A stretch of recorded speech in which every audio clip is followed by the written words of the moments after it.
it's Miss Turnbull and Fox, and today we're going to read a story by Julia Donaldson, and it's lots of people's favourite. It's called Charlie Cook's Favourite Book, and Charlie Cook and book rhymes.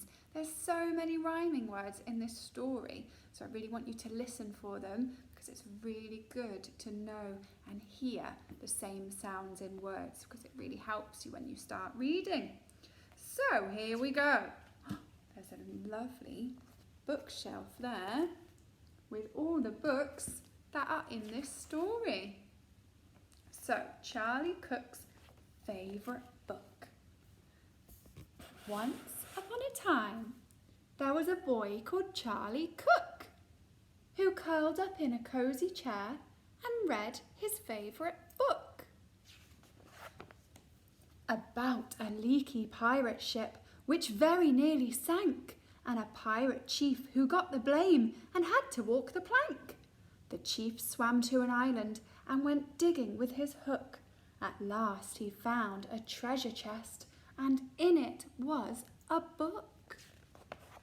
About a girl called Goldilocks and 3 indignant bears who cried, "Who's had our porridge? Who's been sitting on our chairs?" They went into the bedroom and Baby Bear said, "Look, she's in my bed, and what is more, she's got my favourite book." About Sir Percy Pilkington, a bold and fearless knight, who told the dragon, "Wait, I'm not quite ready for the fight. You must hear this one first," and then his armour clanked and shook. As he read aloud a joke he'd found inside his favourite book. Look at the dragon laughing, he's enjoying that one. What's his favourite book about? About Rowena Red-a-Lot, a very well-read frog who jumped upon a lily pad and jumped upon a log, then jumped into the library which stood beside the brook and went, "Read it, read it, read it," as she jumped upon a book. About an oak tree full of birds. Each bird had built a nest, and they had a competition to decide which one was best. They chose an owl to judge it, and the winner was a rook, whose nest was lined with pages from his very favourite book.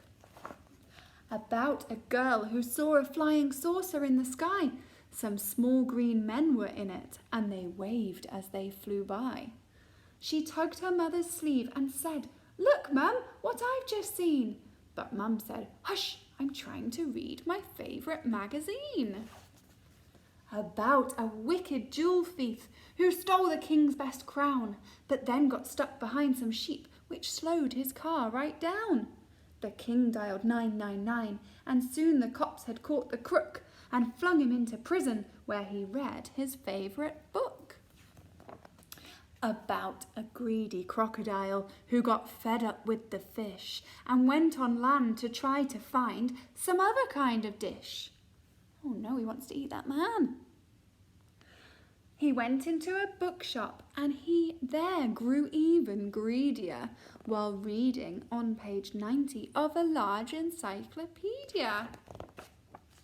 About the biggest birthday cake the world had ever seen. A team of royal cake makers had made it for the Queen. The cake was so delicious that a famous spaceman took a slice of it to Jupiter. He also took a book. About a ghost who glided round a castle every night, carrying her head and giving everyone a fright. She kept it up till morning, then she found a shady nook and put her head back on again to read her favourite book. About a cosy armchair and a boy called Charlie Cook. And there is all the characters from all of the stories. Wow, what a great story! I really enjoyed that one, and look at all the books that were in the stories. Shiver Me Timbers, Fairy Tales and a Forgotten Island, the Barrow Annual, Just joking. Not juice, joust. That's what knights use when they're fighting with their swords. Joust, joking. Incredible stories of real birds. A country childhood. Improving stories for wicked thieves. My first encyclopedia. Out of this world. A collection of ghost stories. Wow. I hope you enjoyed that story, everybody. I know lots of you really like Charlie Cook's favourite book, and I really enjoyed reading it. Now, look at this dozy fox cub. Sleep tight, fox cub. I wonder what he's dreaming about. Goodbye, everyone.